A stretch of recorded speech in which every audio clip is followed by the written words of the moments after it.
Burung camar, burung gagak, terbang dari Bogor sampai Gresik. Apa kabar kawan pajak? Yuk kita ngobrol pajak di Saja Asik. Saja Asik, santai diskusi pajak Pratama Gresik. Nah, sebelum mulai Saja Asik episode kali ini, lebih dulu saya perkenalkan diri. Saya Dela, selaku fungsional penyuluh KPP Pratama Gresik. Senang sekali kali ini saya mendapatkan kesempatan yang luar biasa, bisa diskusi santai tentang ketentuan perpajakan terbaru. Pada episode kali ini, kita akan update informasi terkait ketentuan pajak terbaru bersama Pak Darat, selaku Kepala Seksi Pelayanan KPP Pratama Gresik. Nah, sudah hadir bersama Dela di sini, Pak Darat yang siap berbagi informasi kepada kawan pajak semua. Halo Pak Darat, apa kabar? Halo Dela, kabar baik. Halo kawan pajak semuanya, semoga semuanya sehat-sehat selalu. Oh ya, hari ini kita mau ngobrol soal apa ya, Dela? Nah, hari ini kita akan diskusi terkait PMK 66, Pak, tentang perlakuan pajak penghasilan atas penggantian atau imbalan sehubungan dengan pekerjaan atau jasa dalam bentuk natura atau kenikmatan. Nah, sebelum membahas lebih lanjut mengenai PMK 66 tahun 2023, kita mulai dari yang bersifat umum dulu nih, Pak. Pak Darat, sebenarnya apa sih yang dimaksud dengan istilah natura dan kenikmatan? Oke Dela, dan kawan pajak semuanya, untuk memberikan gambaran kawan pajak semua, dapat saya sampaikan bahwa dalam PMK 66 tahun 2023 ini yang dimaksud dengan natura adalah penggantian atau imbalan sehubungan dengan pekerjaan atau jasa dalam bentuk barang. Sedangkan kenikmatan sama esensinya sebenarnya, penggantian atau imbalan sehubungan dengan pekerjaan atau jasa dalam bentuk fasilitas. Oh gitu. Ya, bedanya kalau imbalan itu bentuknya, kalau imbalan dalam bentuk natura maksud saya, itu ada pengalihan hak dari pemberi atas suatu barang kepada penerimanya. Oke. Ya, sedangkan kalau bentuknya kenikmatan, imbalan tersebut bentuknya adalah hak untuk memakai atau menikmati fasilitas tertentu. Ada nggak sih Pak contohnya yang biar kawan pajak ini gampang, apa sih yang bedanya kenikmatan sama apa namanya natura? Ada dong, ada dong. Contohnya nih yang mungkin banyak terjadi ya. Contohnya mobil. Kalau suatu perusahaan membeli mobil atau memiliki mobil, dan mobil itu diserahkan kepada salah satu pegawai, taruhlah kepada direkturnya, misalnya Dela direktur di perusahaan tersebut. Amin ya Allah. Amin. Iya. Oleh perusahaan, mobil tersebut diberikan kepada Dela, artinya hak miliknya dialihkan dari perusahaan kepada Dela. Direktur, sebagai direktur, itu masuk dalam kategori natura karena bentuknya barang dan dialihkan, ada pengalihan dari perusahaan kepada pegawai atau direktur dalam hal ini. Bentuknya natura. Sedangkan kenikmatan dalam kasus yang sama, misalnya mobil, misalnya perusahaannya punya mobil, tapi mobil itu diserahkan kepada Dela untuk dipakai saja dalam bekerja sehari-hari maupun di rumah, dan oleh perusahaan hak miliknya tidak dialihkan, imbalan atau penggantian hal semacam itu masuk dalam kategori kenikmatan, ada fasilitas. Ya, fasilitas. Baik. Nah, istilah-istilah tersebut itu kan perlu kita pahami terlebih dahulu ya Pak, biar kita nggak bingung apa sih natura ini, apa sih kenikmatan gitu kan Pak, biar kawan pajak ini tahu dulu apa bedanya antara natura dan kenikmatan. Nah, sebelum membahas lebih lanjut tentang PMK 66 tahun 2023 ini, karena cara perhitungan pajak antara natura dan kenikmatan tadi berbeda ya Pak ya? Berbeda dengan sebelumnya. Sebelum ada pengaturan ini. Boleh dong dijelaskan apa sih yang menjadi latar belakang keluarnya PMK 66 tahun 2023 ini Pak Darat? Baik, PMK 66 ini sebenarnya pengaturan teknis dari aturan yang lebih tinggi. Jadi pengaturan pemajakan ini atas natura dan kenikmatan ini awalnya ada di Undang-Undang Harmonisasi Perpajakan. HPP ya? Undang-Undang HPP betul. Jadi Undang-Undang Nomor 7 tahun 2021. di undang-undang tersebut ada pengaturan yang berubah dari aturan-aturan sebelumnya. Kalau sebelumnya adalah di undang-undang yang lama, Undang-Undang 36 tahun 2008, biaya terkait pemberian natura dan atau kenikmatan oleh perusahaan atau pemberi kerja itu tidak dapat dikurangkan dari penghasilan bruto. Jadi ya dikoreksi fiskal, kurang lebih begitu. Sedangkan bagi penerima, natura dan kenikmatan tadi tidak diakui atau bukan merupakan objek pajak, objek PPh. Gitu. Itu sebelumnya. Kalau di UHPP? Di UHPP, secara umumnya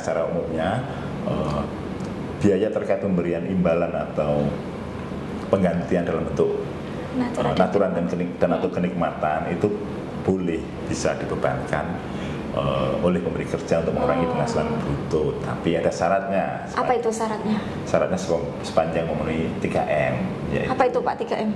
3M ya, 3M itu biaya untuk mendapatkan, menagih dan memelihara penghasilan. Itu dari sisi pemberi. Bagi penerima, bagi penerima natura dan kenikmatan, imbalan atau penggantian tadi masuk dalam kategori objek pajak. Nah, itu di undang-undangnya. Berlakunya, seperti kita tahu undang-undang HPP berlaku mulai 1 Januari 2022.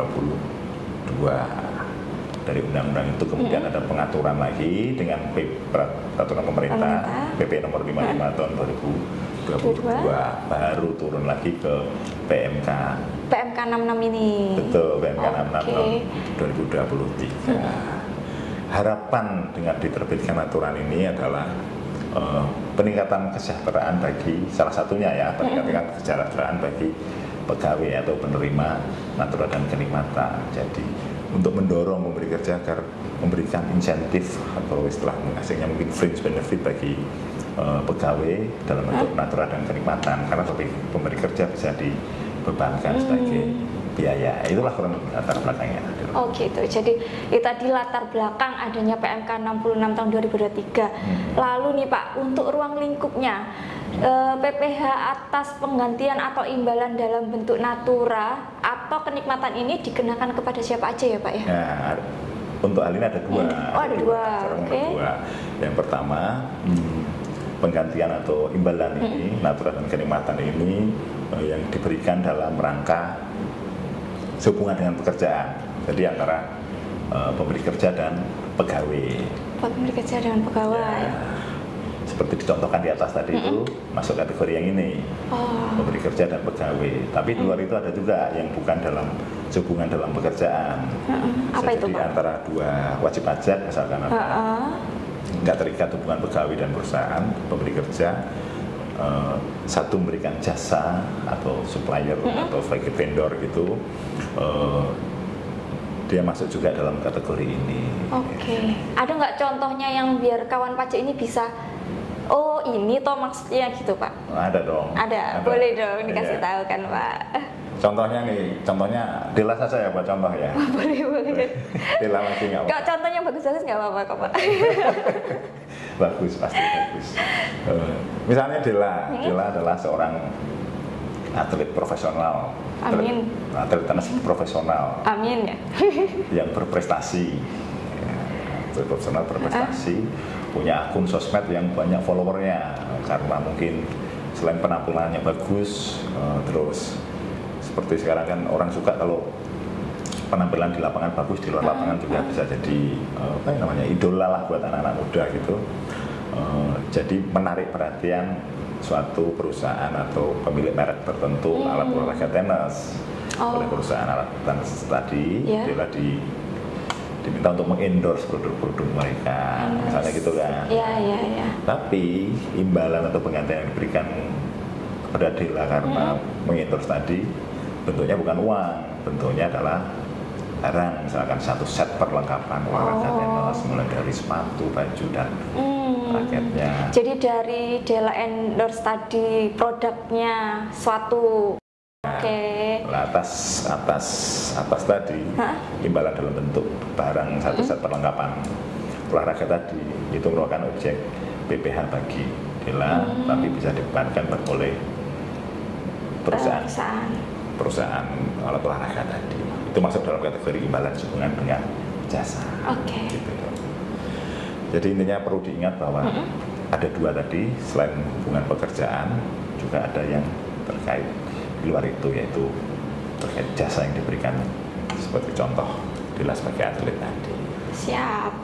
Nah, setelah mengetahui latar belakang dan ruang lingkup dari PMK 66 ini, akan lebih menarik nih Pak kalau kita masuk ke aspek pembebanan biaya dan pemotongannya. Nah, Pak Darat mungkin bisa dijelaskan lebih lanjut bagaimana nih mekanisme pembebanan biaya bagi pemberi imbalan dalam bentuk natura dan kenikmatan. Oke, ya. Kita mulai dari sisi pemberi imbalan atau penggantian tadi. Oke. Bagi pemberi imbalan atau penggantian dalam bentuk natura dan kenikmatan bisa dibebankan, tapi dengan syarat utama, syarat paling penting ini menurut saya, yaitu tadi sempat disinggung sebentar, imbalan atau penggantian tadi merupakan biaya untuk mendapatkan, menagih, dan memelihara penghasilan atau biasa dikenal dengan 3M. Oh, yang 3M tadi ya? Itu syarat pertamanya itu. Syarat itu harus terpenuhi dulu, lulus dulu syarat itu, baru kita masuk ke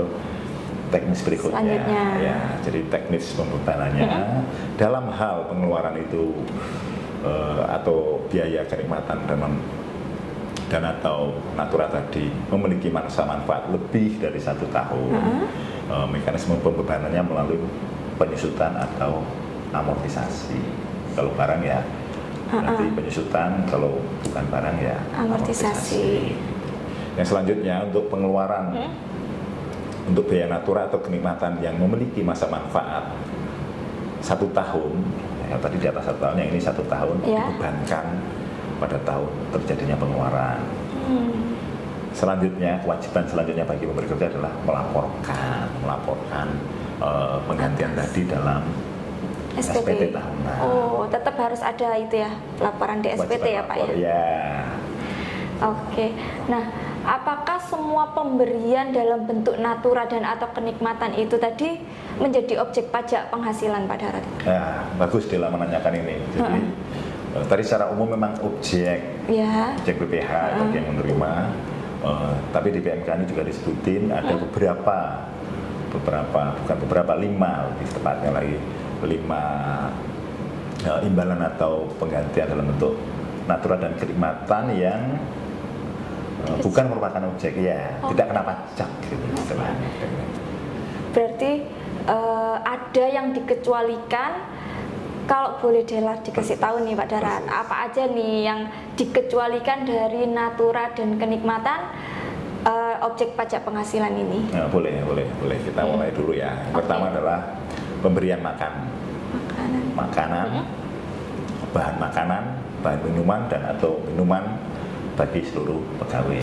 Yang pertama, tadi saya janji ada 5 ya. 5. Yang pertama. Ya, yang kedua, natura dan atau kenikmatan yang disediakan di daerah tertentu. Daerah tertentu, umumnya daerah terpencil dengan penetapan SK oleh Direktur Jenderal Pajak.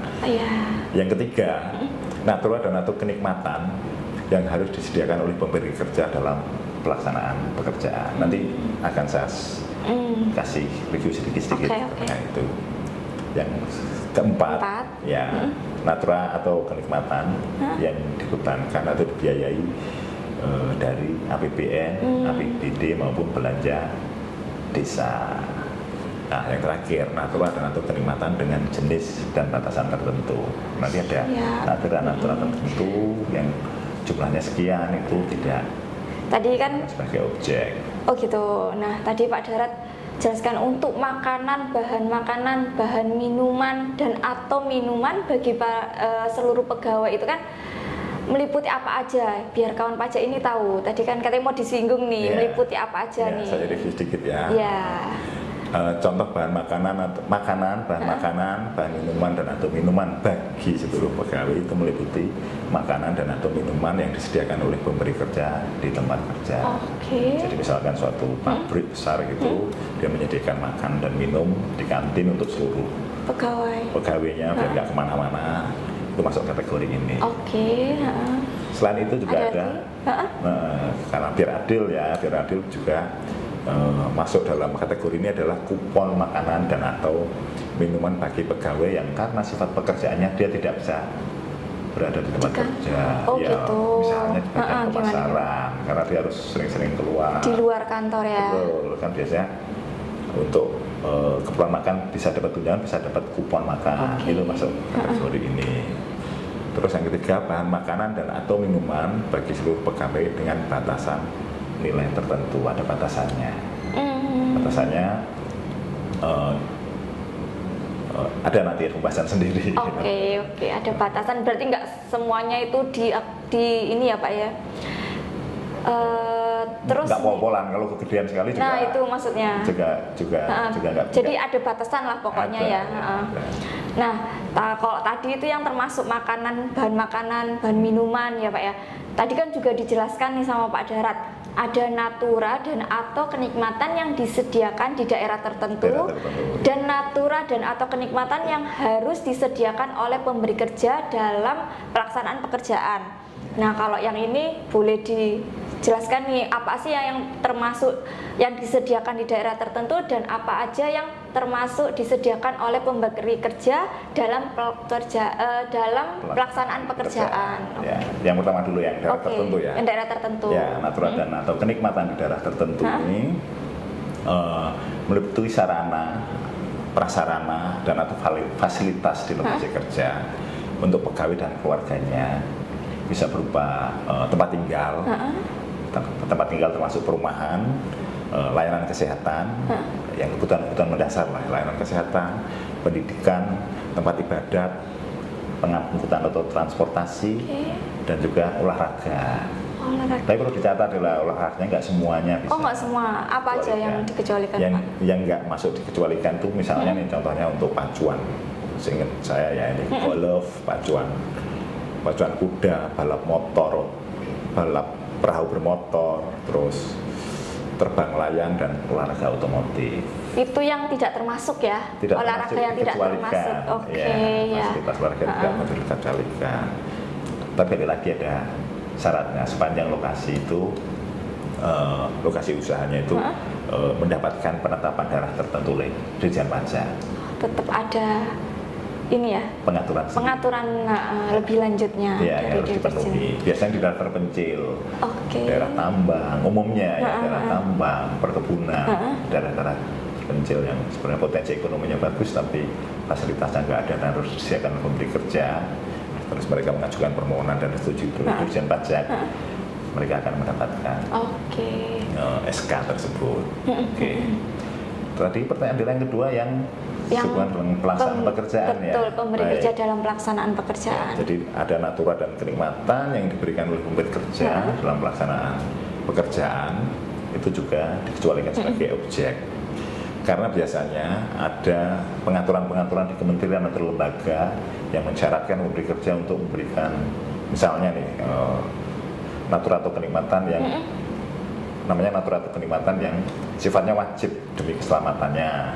Misalnya helm di proyek, terus baju untuk di lab, atau ya hal-hal semacam itulah untuk keselamatan, melindungi pegawai dalam kerja, meliputi pakaian seragam tadi saya sebutin, peralatan untuk keselamatan, sarana termasuk sarana antar jemput penginapan untuk awak kapal karena wajib, dan aturan kenikmatan yang diterima dalam rangka penanganan pandemi, endemi maupun bencana nasional. Itu yang kategori ketiga itu adalah. Baik, jadi tidak semua menjadi objek pajak ya Pak Darat. Betul. Ada yang dikecualikan. Nah, tadi kan udah dijelaskan sama Pak Darat latar belakangnya, ruang lingkup, terus apa saja yang dikecualikan tadi sudah dijelaskan. Sekarang kita lanjut nih Pak, bagaimana cara untuk menilai dan menghitung pajak penghasilan atas natura dan atau kenikmatan ini? Siap. Karena untuk mengenakan pajak harus ada nilainya kan ya. Ya. Penilaiannya ini untuk natura dan atau kenikmatan. Beda nih, kalau untuk natura dinilai berdasarkan nilai pasar, pasarnya berapa. Sedangkan untuk kenikmatan nilainya sebesar nilai yang seharusnya dikeluarkan atau dikeluarkan oleh pemberi kenikmatan, atau kebalik, nilai yang dikeluarkan atau seharusnya dikeluarkan oleh pemberi. Untuk kenikmatan. Ya, fasilitas tadi, fasilitas atau kenikmatan tadi, nilai yang sebenarnya dikeluarkan berapa atau seharusnya dikeluarkan berapa, itulah jadi nilai, jadi dasarnya. Terus selanjutnya nih, ada kasus di mana natura yang diberikan itu adalah barang yang semula tujuannya untuk diperjualbelikan. Ya, misalnya mobil, showroom mobil yang memberikan natura berupa mobil, atau developer memberikan natura berupa rumah atau tanah bangunan. Itu ada penilaiannya sendiri. Kalau dalam tanda kutip itu kan namanya persediaan ya. Kalau untuk tanah dan bangunan nilainya adalah nilai sama, nilai pasar. Pakai nilai pasar. Nilai pasar. Tapi selain tanah dan bangunan dinilai sebesar nilai harga pokok penjualan. Itu bedanya. Yang beda hanya di situ ya, di yang tanah dan atau bangunan. Karena menggunakan HPP. Yang tanah bangunan harga pasar, yang selainnya yang HPP. Betul. Sedangkan penilaian atas kenikmatan dilakukan dengan masa manfaat lebih dari 1 tahun, lebih dari 1 bulan. 1 bulan. Yang dilakukan, yang diberikan sehubungan dengan pekerjaan dilakukan setiap bulan selama masa pemanfaatan kenikmatan. Jadi misalnya nih di Dela dikontraknya apartemen selama 10 bulan gitu, nilai sewanya 10 juta itu ya. Berarti atau dihitung. Ya, dihitung dari per bulannya? Iya, 10 jutanya tadi. Oke. Terus dalam hal kenikmatan diberikan lebih dari 1 penerima. 1 penerima. Ya, jadi berarti ada beberapa. Ya, misalkan Dela sama Anggra ini 2 orang yang berbeda disewain apartemen berdua. Tadi nilainya misalkan 10 juta dalam 10 bulan bagi dua untuk setiap bulannya. Itu kurang lebih adalah contohnya. Oke, gitu ya Pak Darat. Baik. Nah Pak Darat, kalau untuk tata cara pelunasan pajak penghasilan atas natura dan atau kenikmatan ini gimana Pak Darat? Dipotong oleh perusahaan atau harus dibayarkan oleh penerimanya? Ya, baik, ini bagus sekali kita menanyakan ini ya. Kawan pajak biar tahu juga. Iya, betul. Ya, jadi kewajiban pemotongan dan penyetoran maupun pelaporannya nih ya saya borong aja sekalian ya. Jadi karena ada apa ya namanya waktu-waktunya. Oh gitu. Iya betul. Meskipun tadi berlaku 1 Januari karena PMK 66 ini mulai berlaku 1 Juli. Jadi kewajiban pemotongan di 1 Januari 2023 sampai Juni 2023 itu tidak ada. Jadi pemberi imbalan tidak wajib motong. Tapi si penerima imbalan atau penggantian dalam bentuk natura dan kenikmatan wajib melaporkan sendiri di SPT tahunannya. Ya tentu saja menghitung dan menyetornya kalau ada kurang bayar. Itu dari Januari sampai Juni 2023. Betul. Setelah Juni di 1 Juli karena sudah ada aturannya, maka timbul kewajiban pemotongan bagi pemberi.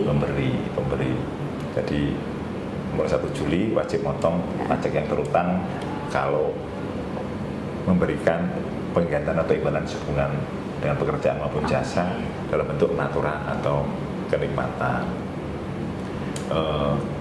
Kapan dilakukannya? Ya, jadi dilakukannya tiap akhir bulan.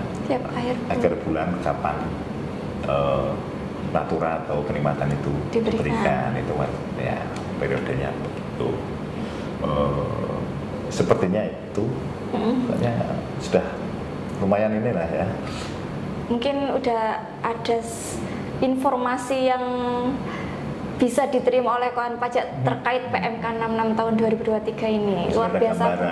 Betul, luar biasa banget informasi terkait PMK 66 yang disampaikan oleh Pak Darat.